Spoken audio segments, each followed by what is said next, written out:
Hello everyone, for today's video ay tuturuan ko po kayo kung paano gumawa ng Facebook page.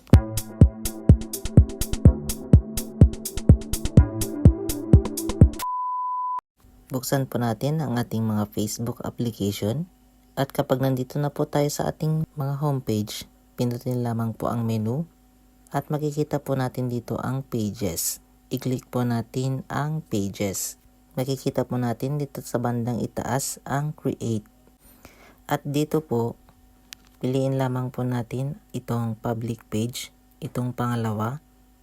Dahil gagawa po tayo ng page, huwag po natin pipindutin ang una kasi pang personal profile po yun. So dito po, grow as a business or creator organization.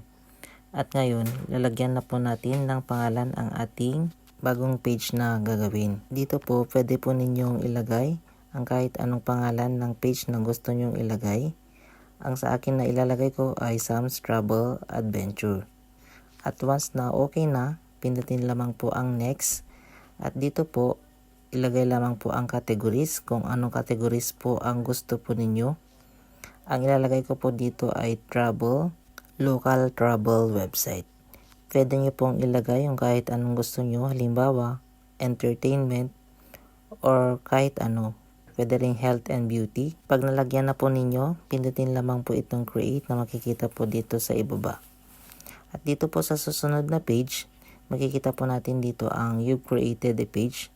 Pindutin lamang po natin itong pangalawa, create content and connect with fans. Then pagkatapos, pindutin lamang po ang continue na makikita po sa ibaba. At dito po sa susunod, makikita po dito ang general. Pwede nyo na pong gumawa ng bio. Pwede po kayong maglagay ng kahit ano, depende po sa page na gusto po ninyo. At pagkatapos po ninyo malagyan ang inyong mga bio, ay pwede nyo din namang fill upan itong contact saka location. Pero i-skip po muna natin ito at pwede naman natin itong fill upan later on. At dito sa hours, di po muna natin lalagyan ng no hours available para just in case pwede natin i-edit later on.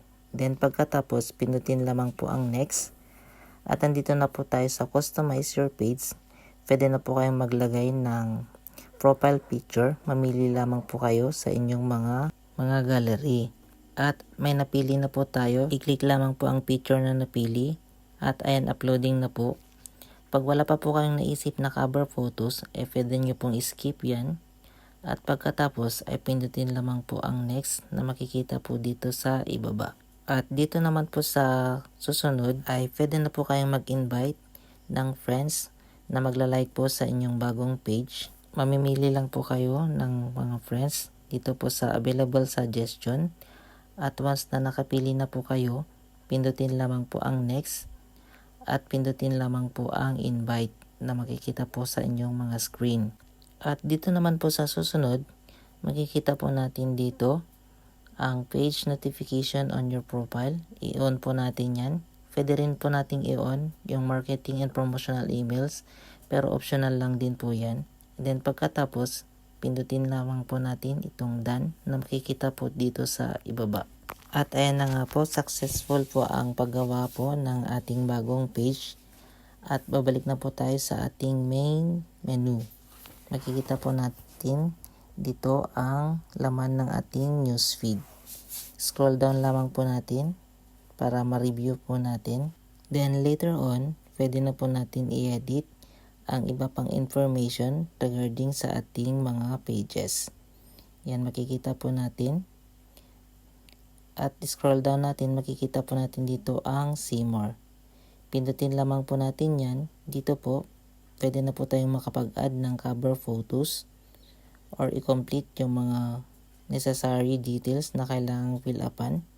Scroll down lamang po natin yan at makikita pa po natin dito ang link your website, add an action button, or write a welcome post. Yan, pwede po natin yan kumpletuhin para mas maganda po ang ating page.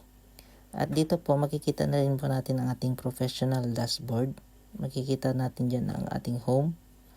Pwede rin natin makita ang ating insights, mga content, engagement, at ang ating monetization.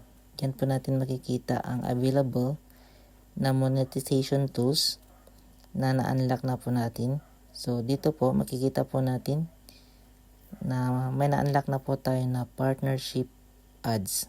Hindi pa available yung ibang tools dahil wala pa po tayong subscribers at na-upload at wala pa po tayong views. But later on, unti-unti lang din natin yan ma-unlock. Sana ay may natutunan ulit kayo sa ating video ngayon. Huwag po ninyo kakalimutang pindutin ang subscribe button at bell all para lagi po kayong updated sa lahat ng ating mga bagong content.